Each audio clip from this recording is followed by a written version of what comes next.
Today we have a lot of animals. Let's learn their names one by one. Are you ready, kids? Let's start. The first one is a cow. The next animal is a panda. This is a panda. The next animal is a camel. This is a camel. A camel. The next animal is alligator. This is alligator. The next animal is giraffe. This is giraffe. The next one is lion. This is lion.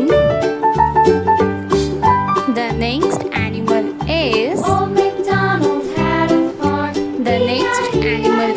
a rabbit. This is